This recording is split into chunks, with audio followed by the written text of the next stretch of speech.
ఈరోజు సిపిఎం మేడ్చల్ మల్కాజ్గిరి జిల్లా కమిటీ తరపు నుంచి జిల్లా కలెక్టర్ కార్యాలయం దగ్గర నిరసన కార్యక్రమం చేస్తున్నాం. కలెక్టర్ గారికి కూడా వినతి పత్రం ఇస్తున్నాం. ఈరోజు మేడ్చల్ మల్కాజ్గిరి జిల్లాలో ఉన్నటువంటి వైద్య సదుపాయాలన్నీ కూడా మెరుగుపరచాలనే డిమాండ్ ప్రధానంగా చేస్తున్నాం. ప్రభుత్వ ఆసుపత్రులన్నీ కూడా మందుల కొరత ఉన్నది, సిబ్బంది కొరత ఉన్నది, అలాగే అక్కడ సౌకర్యాల కొరత కూడా ఉన్నది. వాటిని వెంటనే పరిష్కరించాలనేది డిమాండ్ చేస్తూ రిప్రజెంటేషన్ ఇచ్చాం. అలాగే కొన్ని భవనాలు నిర్మాణాలు కూడా అసంపూర్తిగా ఆగిపోయి ఉన్నాయి. వాటిని వెంటనే సత్వరమే పూర్తి చేయాలని చెప్తున్నాం. మేడ్చల్ టౌన్లో ఉన్నటువంటి కమ్యూనిటీ హెల్త్ సెంటరు 2022లో ఫౌండేషన్ కేసీఆర్ వేశాడు. ఇప్పుడు అది అసంపూర్తిగా ఆగి ఉన్నది. 6 నెలల నుంచి దాని పనులు ఆగిపోయినాయి. దాన్ని పూర్తి చేస్తే 100 పడకల ఆసుపత్రి అందుబాటులోకి వస్తుంది. దాన్ని వెంటనే పూర్తి చేయాలని చెప్తున్నాం. అలాగే మొత్తం జిల్లాకి కానీ చుట్టుపక్కల ఉన్న జిల్లాలో కూడా వైద్య సదుపాయాలు అందించే దానికోసం ఆల్వాల్లో సూపర్ స్పెషాలిటీ హాస్పిటల్ని నిర్మాణాలు జరుగుతున్నాయి. సో ఆ నిర్మాణాలు కూడా అసంపూర్తిగా ఆగిపోయినాయి. అవి నిర్మాణం పూర్తి చేసి అందుబాటులోకి తీసుకొస్తే చుట్టూ ఉన్న జిల్లాలకి మేడ్చల్ జిల్లాకు కూడా వైద్య సదుపాయాలు అందుతాయి. దాన్ని తక్షణం పూర్తి చేయాలనేది డిమాండ్ చేస్తున్నాం. అట్లాగే ఈ ఆరోగ్యశ్రీ ఏదైతే ఉందో ఆరోగ్యశ్రీకి 1100 కోట్ల బకాయిలు రాష్ట్ర వ్యాప్తంగా ఉన్నాయి. ఆ బకాయిలు ఉండడం వల్ల ఏ ప్రైవేటు హాస్పిటల్ వాళ్ళు కూడా కేసులు టేకప్ చేసే పరిస్థితి లేదు. అందుకోసం తక్షణమే ఆరోగ్యశ్రీ బకాయిల్ని పెండింగ్ బకాయిలను కూడా విడుదల చేయాలని డిమాండ్ చేస్తున్నాం. అలాగే మూడో డిమాండు, మన ప్రైవేట్ హాస్పిటళ్లలో ఫీజుల దోపిడీ విపరీతంగా ఉంది. అవసరమైన వాటికి కాని వాటికి వైద్య పరీక్షలు చేసి విచ్చలవిడిగా దోపిడీ చేస్తున్నారు. ఆ దోపిడీని అరికట్టే దానికోసం ప్రభుత్వమే ఫీజులు నియంత్రిస్తూ ఒక చట్టం తేవాలని చెప్పేసి డిమాండ్ చేస్తున్నాం. అలాగే ప్రైవేట్ హాస్పిటల్లో ఎట్లాంటి ప్రమాణాలు లేకుండా వైద్యం అందించే పరిస్థితి ఉన్నది. అక్కడ డాక్టర్లు కూడా అర్హులైన డాక్టర్లు కూడా లేకుంటున్నారు. అందుకోసం ప్రైవేటు హాస్పిటల్ అన్నింటిలో కూడా తనిఖీలు చేసి అక్కడ ఉన్నటువంటి ప్రమాణాల మీద తగిన పద్ధతుల్లో చర్యలు తీసుకోవాలని చెప్పేసి డిమాండ్ చేస్తున్నాం. అలాగే నియంత్రణ చట్టం మాత్రం తక్షణం తీసుకొచ్చి ఫీజుల దోపిడీని అరికట్టాలని చెప్పేసి డిమాండ్ చేస్తున్నాం సిపిఎం పార్టీ.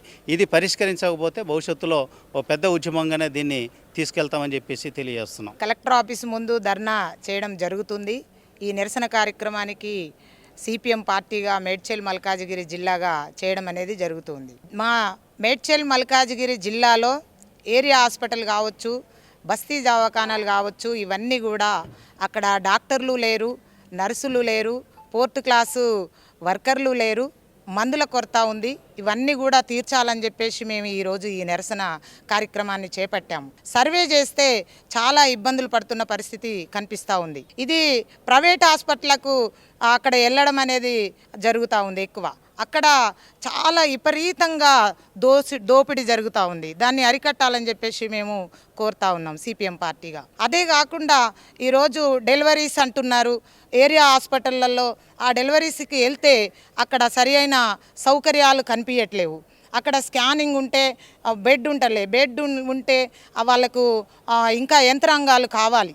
అవన్నీ కూడా సౌకర్యాలు లేవు. అవి వెంటనే ఏర్పాటు చేయాలని చెప్పేసి మేము డిమాండ్ చేస్తూ ఉన్నాము. భవిష్యత్తులో ఇవన్నీ ఏర్పాటు చేయాలి. అక్కడ వర్కర్లు ఉండాలి, డాక్టర్లు ఉండాలి. సిబ్బంది కొరత చాలా ఉంది. మందుల కొరత చాలా ఉంది. ఇవన్నిటిని కూడా వెంటనే ఏర్పాటు చేయాలని చెప్పేసి కలెక్టర్ గారికి మేము మెమరాండం ఇస్తున్నాము. దాన్ని వెంటనే మీరు ఈ సౌకర్యాలన్నీ కూడా పూర్తి చేయాలని చెప్పేసి మేము డిమాండ్ చేస్తూ ఉన్నాము. ఇవి చేయకపోయినట్లయితే జిల్లా మొత్తంగా అందరినీ మళ్ళీ ఒకసారి సర్వే చేసి ఈ సమస్యల్ని వెలుగులోకి తీసుకొని పెద్ద ఎత్తున ఇక్కడ ధర్నా కూడా చేపడతాము. వెంటనే ఈ సమస్యలన్నీ సాల్వ్ చేయాలని చెప్పేసి కోరుతున్నాం. ప్రభుత్వ ఆసుపత్రులలో వైద్య సదుపాయాలు కల్పించాలని చెప్పేసి సిపిఎం పార్టీ ఆధ్వర్యంలో ధర్నా కార్యక్రమం నిర్వహిస్తూ ఉన్నారు. అదేవిధంగా ప్రభుత్వ ఆసుపత్రులలో వైద్య సదుపాయాలు, అదేవిధంగా అక్కడ అన్ని సమస్యలు ఏర్పడుతూ ఉన్నాయని చెప్పేసి అక్కడ ఉద్యోగుల కొరత కూడా ఉందని చెప్పి వారు తెలియజేస్తూ ఉన్నారు. వెంటనే ఆ ఖాళీల భర్తీలను కూడా చేయాలని చెప్పేసి వారు డిమాండ్ చేస్తున్నారు. అదేవిధంగా సదుపాయాలు కల్పించాలని కోరుతూ ఉన్నారు. వీడియో జర్నలిస్ట్ శ్రీకాంత్ రెడ్డితో రిపోర్టర్ శ్యాంప్రసాద్.